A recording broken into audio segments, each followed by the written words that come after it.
Hello guys, আসসালামু আলাইকুম। আশা করি আপনারা সবাই ভালো আছেন, সুস্থ আছেন, সুন্দর আছেন। আমি আবার আপনাদের মাঝে উপস্থিত হয়েছি ছোট্ট একটা গল্প করার জন্য। আর তা হলো,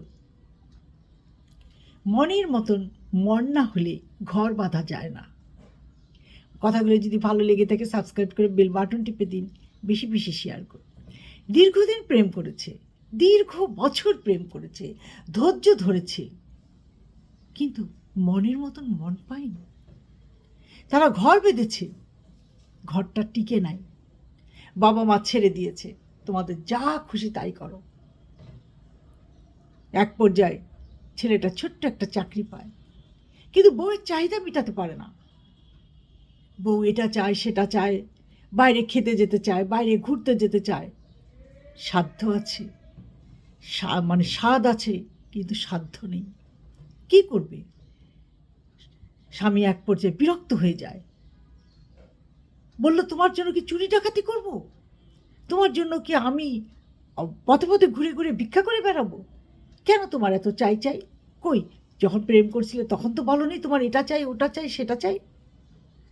মেয়েটা তখন বলছিল, তখন ছিলাম প্রেমিকা, এখন হয়েছে ওয়াইফ, কাজে স্ত্রীর চাওয়া পাওয়া তো তোমাকে পূরণ করতেই হবে। ছেলেটা দিশাহারা হয়ে তার মায়ের কাছে যেয়ে বলতো, তার মা বলতো, বাবা, ঘর বাঁধবে, বুঝে শুনে বাঁধো, না বুঝে ঘর বাঁধা যায় না বাবা। কারণ যে ঘর তুমি যাকে নিয়ে বাঁধবে তার মনের সাথে তোমার মনের অবশ্যই মিল থাকতে হবে। যদি মনের মিল না থাকে তাহলে সেই ঘর কোনোদিন ঘর থাকে না, সেটা আগুনের লেলিহান শিখার মতো জ্বলতে থাকে। এক পর্যায়ে মেয়েটা তার সংসার করবে না বলে চলে গেল তার বাবার বাড়িতে। তার বাবা মা বলল, এত বছর ধৈর্য ধরে বিয়ে করলে, এখন তোমার যে বয়স, সে বয়সে আমি কার সাথে তোমাকে বিয়ে দেব? আর তোমার এত চাই চাই কেন? কই, বাপের বাড়িতে তো এত চাই চাই ছিল না। যা খুশি তাই করো, আমরা তোমাকে নিয়ে ভাবতে পারবো না, কারণ তোমাকে নিয়ে ভাবার মতন সময় আর আমাদের এখন নেই। মেয়েটা নিরুপায় হয়ে গেল। এই হলো অবস্থা। তাই শুধু ঘর বাঁধলে হবে না, যার সাথে ঘর বাঁধবেন তার সাথে মনের মিল হবে কিনা সেটাও একবার ভেবে নেবেন।